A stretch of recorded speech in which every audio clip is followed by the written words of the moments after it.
that big event. But I don't think our discussion should be about death. Or even if we're going to die, how we're going to die. I think our discussion should be about how we're going to live and who gets to decide how we're going to live. That's where we should go. And to help inform that discussion, let's go back 20 years. 20 years to emergency department at Gunderson.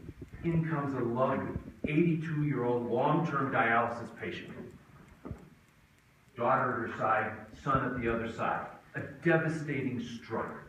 You're the nurse at the bedside. The daughter says, I know my mom, I take care of her every day. She would want to be comfortable. The son says, I haven't seen her a lot lately, but she's tough. She's a fighter, and I think we should do everything. Over and over, this got repeated. You're the nurse. She starts to gurgle. She turns gray. What are you going to do? What are you going to do?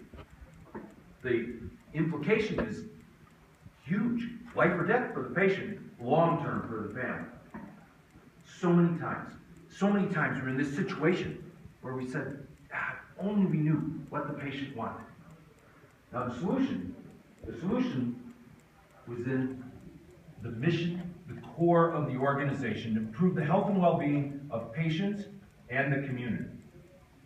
So that's where we started. Let me tell you what didn't work. What didn't work was telling doctors to talk to the patients. What didn't work was having the patients fill out a form. Those were not bad, but totally inadequate. What we needed was, of course, the clinicians very involved, beginning, middle, and end. But we needed trained nurses or social workers, retired teachers, to have a consistent language, a consistent set of questions, a consistent place to store the information so that now a newly trained clinical staff could have that available.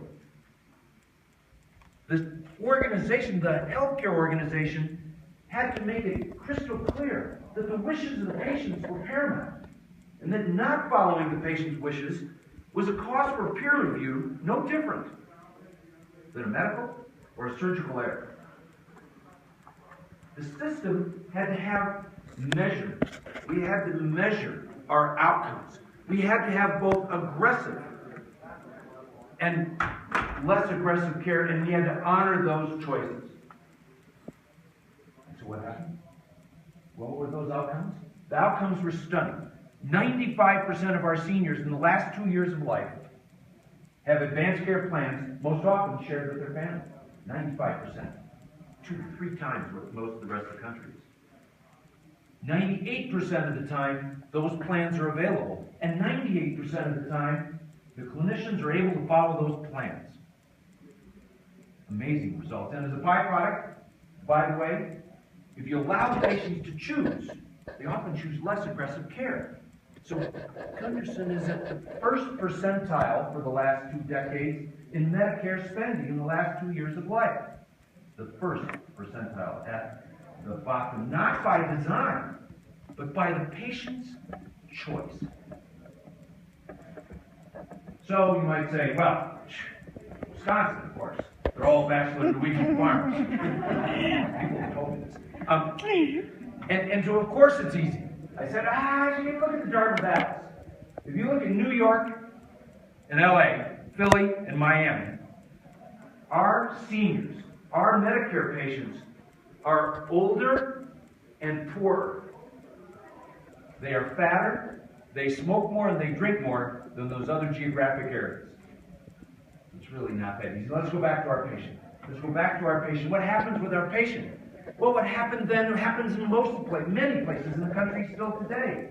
There's a scramble of the families and the patients, caregivers. There's social service and maybe the chaplaincy. And they say, what do we best? Do we have aggressive care or less aggressive care? And we're still guessing what that patient really wanted. But in our organization, now many around the country, many around the world now,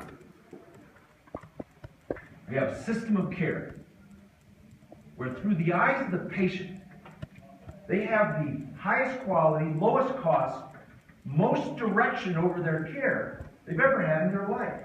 For the community, it's a fabric of the community. It's a way of life now in our communities.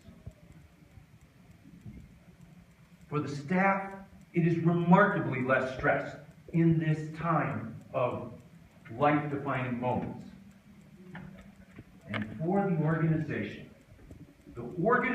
had to rise up and say it was responsible to develop a system of care well beyond its normal walls.